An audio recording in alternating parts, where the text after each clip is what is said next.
عمران یعقوب خان صاحب کس طرح سے دیکھتے ہیں یہ جو اب 11ویں قومی مالیاتی کمیشن جو ہے وہ تشکیل دیا گیا ہے، کیا لگتا ہے آپ کو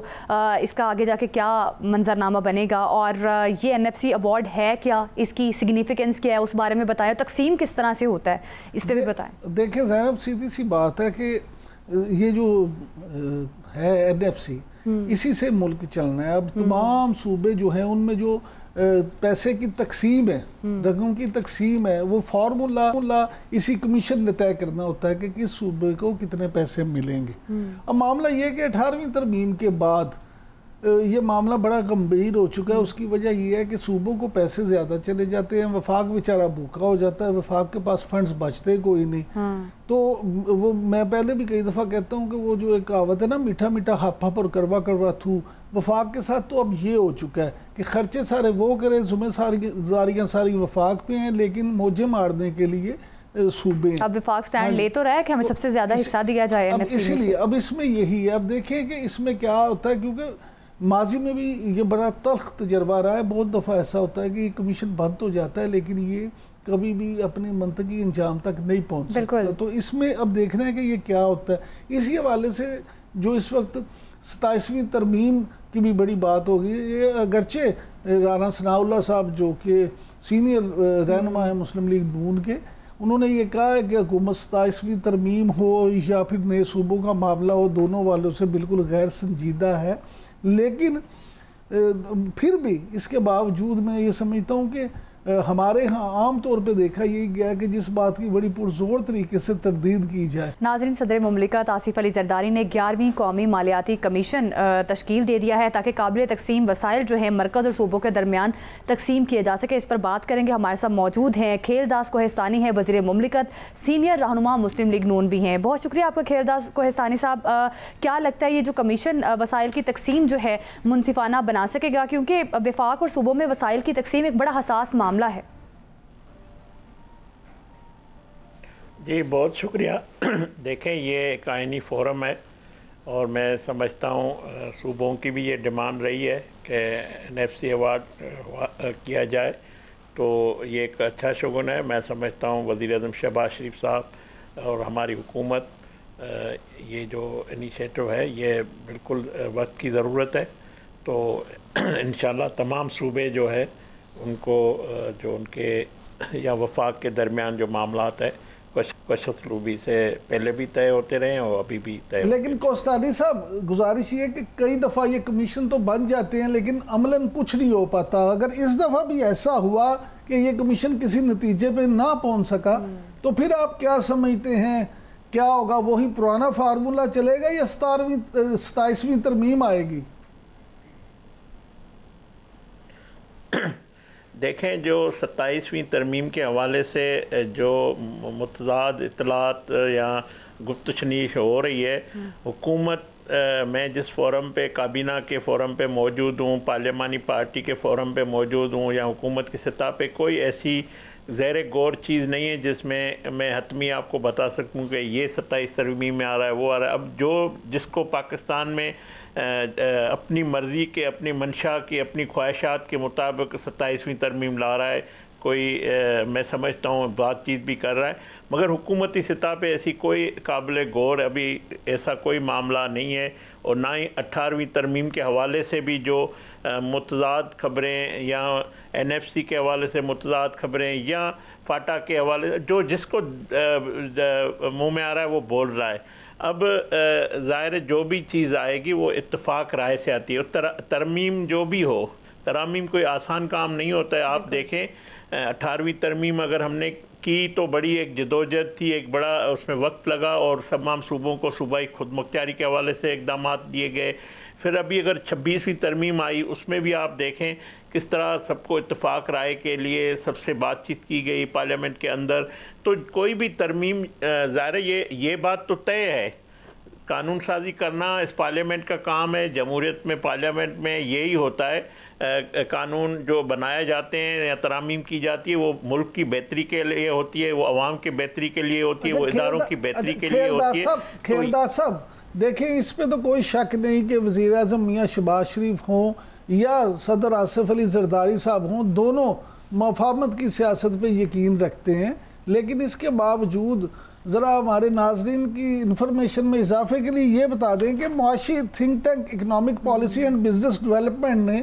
نئے صوبوں سے متعلق 3 منصوبے پیش کیے ہیں. پہلے منظرنامے میں ملک میں 12 صوبے بن سکتے ہیں، دوسرے میں 15 سے 20 چھوٹے صوبے قائم ہو سکتے ہیں، اور تیسری صورت میں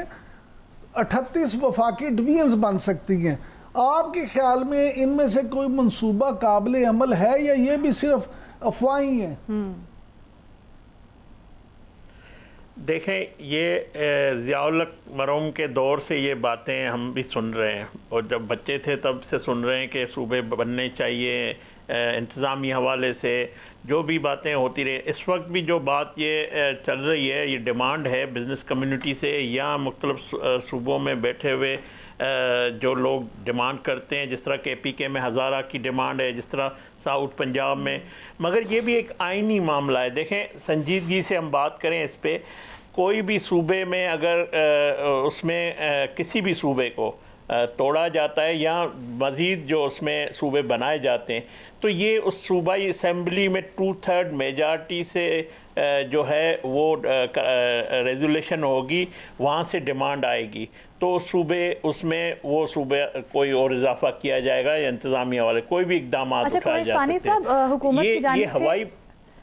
جی یہ جو انتظامی صوبے بنانے کے حوالے سے کچھ ایسی خبریں بھی آ رہی ہیں کہ کوئی حکمت عملی بنائی جا رہی ہے. کیا لگتا ہے، کیونکہ حکومت کے کچھ ایسے حلقے بھی ہیں جہاں سے اعتراض بھی آ رہا ہے کہ انتظامی صوبے نہیں بننے چاہیے، تو کیا لگتا ہے کوئی ایسی کھینچا تانی والی سچویشن بن سکتی ہے، آگے جا کے کوئی تضاد آ سکتا ہے؟ میں یہی کہہ رہا ہوں، اس وقت ہماری مرکزی حکومت کا جو ایسی کوئی زیر غور چیز نہیں ہے. یہ جو بزنس کمیونٹی سے گفتگو ہو رہی ہے یا کوئی اور گفتگو کر رہا ہے، یہ کوئی رائے اپنی دے رہا ہے، یہ ضرور میں نے بھی سنا ہے، مگر ابھی تک حکومتی سطح پہ کوئی ایسی زیر غور نہیں ہے. میں صرف یہ کہہ رہا ہوں، اگر انتظامی حوالے سے یا کسی بھی صوبے میں ڈیمانڈ آتی ہے تو وہ صوبائی اسمبلی کو ڈیسیشن کرنا ہے، عوام، صوبے کی عوام نے فیصلہ کرنا ہے کہ وہ انتظامی طور پہ یا کسی بھی شکل میں کتنے صوبے چاہتا ہے. تو یہ پبلک میں ایک بات آئی ہے، یہ چل رہی ہے، مگر اس پہ کوئی ہماری حکومت کے ادارے، ہم اکیلے حکومت میں نہیں ہیں، ہمارے ساتھ اتحادی بھی ہیں، پیپلز پارٹی، مطلب جنہوں نے ہمیں سپورٹ کیا ہے، جن کی سپورٹ سے ہماری حکومت ہے، باقی جماعتیں ہیں. تو کوئی بھی معاملہ ہوتا ہے اس طرح میں سمجھتا ہوں جو باہر بیٹھ کے باتیں ہوتی ہیں وہ اندر کی صورتحال میں جو آپ کو بتا رہا ہوں کہ میرے علم میں ایسی کوئی بات نہیں ہے اس معاملے پر. دیکھیں، سندھ کے پہلے بھی جب ایم کیو ایم ڈیمانڈ کرتی تھی کراچی صوبے کا یا سندھ کے توڑنے کی، تو سندھ سے سخت اس کا ریئیکشن آتا رہا ہے، اور سندھ میں اس کے لیے مزاحمت بھی ہوتی رہی ہے. مگر عملاً یہ تب ہو سکتا ہے جب سندھ اسمبلی چاہے گی یا سندھ اسمبلی سے 2/3 میجارٹی آئے گی. اچھا سر، تو یہ بات اگر کوئی خیردار صاحب، اس پہ تو کافی بات ہوگی. اب ذرا موضوع چینج کرتے ہیں. یہ فرمائیے گا کہ وزیر اعظم شہباز شریف صاحب چین کے دورے پہ جا رہے ہیں، وہاں Indian prime minister Narendra Modi بھی آئیں گے، تو آپ کیا سمجھتے ہیں؟ کیا ویسے تو کوئی ملاقات ان دونوں کی طے نہیں ہے، لیکن اگر کہیں کوئی آمنا سامنا ہو جاتا ہے، واجھ ٹکرا ہو جاتا ہے، تو پھر آپ کے خیال میں کیا وہاں پہ بات ہو سکتی ہے؟ میں تو آپ کو یہ بات بتا سکتا ہوں، جب ہم نے سی پیک 1 کیا تھا، ہمارے قائد نواز شریف صاحب نے بہت بڑی انویسٹ آئی تھی، بڑا تاریخی موقع تھا، اور سی پیک کا آغاز پاکستان کی ترقی کے لیے، خوشحالی کے لیے بہت بڑا اقدام تھا، اور اس پہ کام ہوا، اس سے پاکستان میں بہت ترقی بھی ہوئی. یہ دوسرا سی پیک 2 بھی میں سمجھتا ہوں، یہ جو وزیر اعظم شہباز شریف صاحب کا دورہ چین کا ہے بہت اہم ہے، اور اس میں اسی کا جس سفر کا آغاز، جس ترقی کا آغاز 2014 کے بعد ہوا تھا، اس کا یہ فیز 2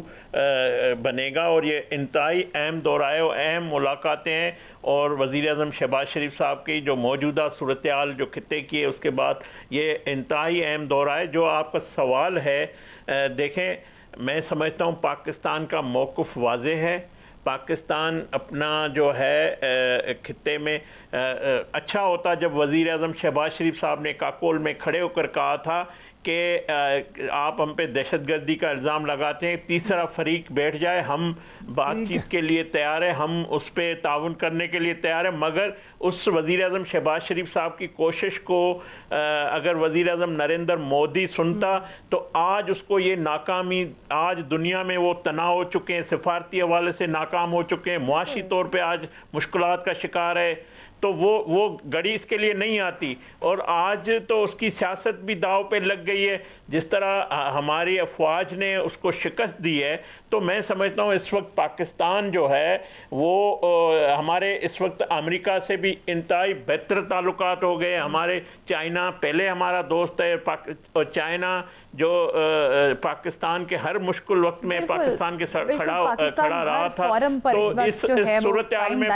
پاکستان کی میں سمجھتا ہوں بالکل منہ کی کھانی پڑی ہے ہر فورم پر۔ بہت شکریہ آپ کا خیلداس کوہستانی صاحب، آپ ہمیں اس حوالے سے بتا بھی رہے تھے اور بتا رہے تھے آگے جا کے صوبوں کا کیا جو فیوچر ہے وہ ہو سکتا ہے۔ عمران صاحب ابھی کچھ سیاسی حلقے کہہ رہے ہیں کہ انتظامی صوبے بننے چاہیے، جیسے سینیٹر فیصل وابڈا کی جانب سے بھی کہا گیا کہ بننے چاہیے، بالکل بننے چاہیے۔ دیکھیں میں یہی تو کہہ رہا ہوں، تو یہ جو تضاد آئے گا آپ کو لگتا ہے کہ آگے جا کے جو سیاسی منظر نامہ بدل سکتا ہے پیپلز پارٹی اور نون لیگ کے اندر اگر کوئی رفٹ آ جاتی ہے؟ دیکھیں گزارش یہ ہے کہ یہی تو میں آپ سے گزارش کر رہا ہوں کہ ابھی صف بندیاں ہو رہی ہیں، ابھی بہت پری میچور ہے کچھ بھی یہ کہنا کہ یہ ہو جائے گا، لیکن آثار جو دکھ رہے ہیں اس میں دیکھیں اب آپ نے ابھی بات کی، اب دیکھیں میاں عامر محمود صاحب ہیں وہ اس پہ بات کر رہے ہیں کہ انتظامی صوبے بننے چاہیے، اور ان کے پیچھے یوتھ جو ہے دیکھیں آل پاکستان جو یونیورسٹیز ایسوسی ایشن ہے انہوں نے بھی اس کو اون کر لیا ہے، وہ اس پہ کام کر رہے ہیں۔ علیم خان صاحب نے بھی اس کے بعد علیم خان صاحب ہیں، فیصل وارڈا ہیں، تو وہ بہت سارے کچھ ایسے لوگ ہیں جو اس کی فیور میں بھی اس وقت کہہ رہے ہیں کہ جی ہونا چاہیے۔ ایون علی محمد خان صاحب نے بھی کل میڈیا سے بات کرتے ہوئے کہا، تو ایسے میں یہ بھی ایک معاملہ ہو سکتا ہے جو آپ پوچھنا چاہتی ہیں کہ دیکھیں دوست کا دوست ہوتا ہے، دوست کا دشمن جو ہے وہ دشمن بھی بن جاتا ہے۔ لیکن اگر کسی طاقتور حلقوں نے باقی پوزیشن لے لی، آپ کے خیال میں کہاں سے پریشر آ رہا ہے کہ نئے انتظامی صوبے بننے چاہیے؟ دیکھیں میں طاقتور حلقوں کی بات نہیں کرتا، میں تو اس ملک کی بات کرتا ہوں، اس ملک کے لیے جو بہتر ہے وہ ہونا چاہیے، اور میں ذاتی طور پہ سمجھتا ہوں کہ اگر چھوٹے صوبے بن جاتے ہیں، انتظامی یونٹ بن جاتے ہیں تو اس ملک کے لیے بہتر ہے۔ اب یہ معاملہ یہ ہے کہ یہاں پہ ایک آپ یہ بھی ذہن میں رکھیں، اس میں لاٹری تحریک انصاف اور عمران خان کی بھی نکل سکتی ہے۔ کس طرح؟ اس کی وجہ یہ ہے کہ خیلداس کوہستانی صاحب ابھی جو فرما رہے تھے کہ اسمبلیوں نے فیصلہ کرنا ہے، تو اسمبلیوں میں آپ بھول جاتی ہیں کہ 80 کے قریب سیٹیں پی ٹی آئی کی بھی ہیں، تو اگر آپ کو پیپلز پارٹی کو ریپلیس کر کے پی ٹی آئی کو لانا پڑا ووٹ لینے کے لیے تو پھر آپ کو ان کی